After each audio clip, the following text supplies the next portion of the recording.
Now, how am I supposed to tell y'all apart? Huh? You look identical.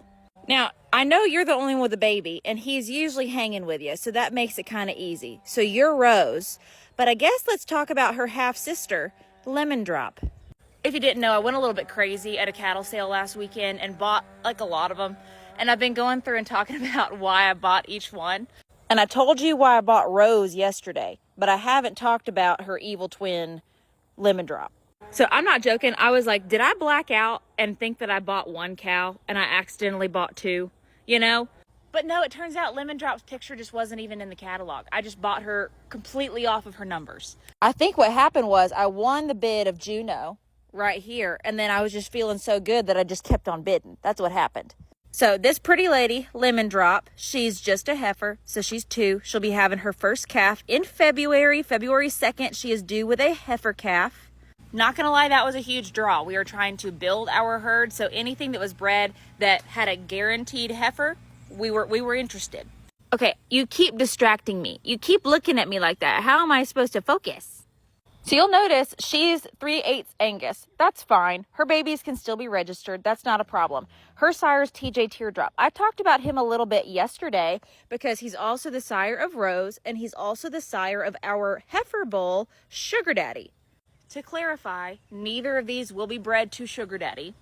But I've been talking about EPDs a little bit, and you'll notice something really, really good about Lemon Drop is that her weaning weight and yearling weight, so based off of projection from her bloodlines, her babies should be in the top weight category for weaning weight and yearling weight, which if you're raising beef cattle is super important. And she's above average in birth weight and calving ease. So that combination is a really, really good trait to add to your herd. Like I said yesterday, sometimes those older bloodlines, you know, if they have really good yearling weight and weaning weight, they might have a higher birth weight because it's super hard to genetically get a calf that's born small, that is small at birth, that is easy calving, but then also grows huge for weaning weight and yearling weight. That's a really short period of time. But she's above average in those, and then she's in the top percentage for weaning and yearling. So that was a really, really good trait that we loved.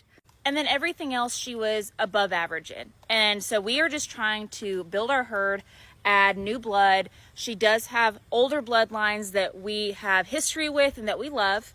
But I will tell you a little bit of our strategy is that, you know, we'll get these really good mamas, right? She's a heifer, she's bred, she should have a nice heifer calf. But with that being said, if we have embryos, just like with the horses, if we have embryos that are of higher quality than the stock we already have, hi, are you coming to say hi? Then we might start the breeding process with embryos first, but then they get turned out with our bull Justice or our bull Sugar Daddy, whoever we say.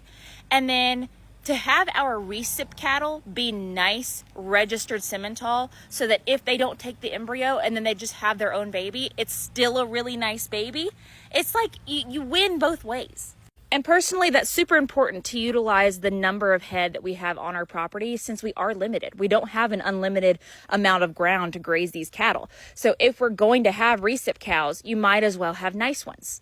So jury's out on if she's going to have her own baby next year or if we'll put an embryo in. Due to the fact that she's due in February, we might end up just letting her be cleaned up by Justice and get back on track to have maybe like a December calf the next year. But we are also expanding our herd to have a small spring herd. So lots of things to figure out. But she's also just a very nice young heifer, super excited for her baby. She's going to get her some water. And that's why we added Lemon Drop to our herd. Let me know if you have any questions.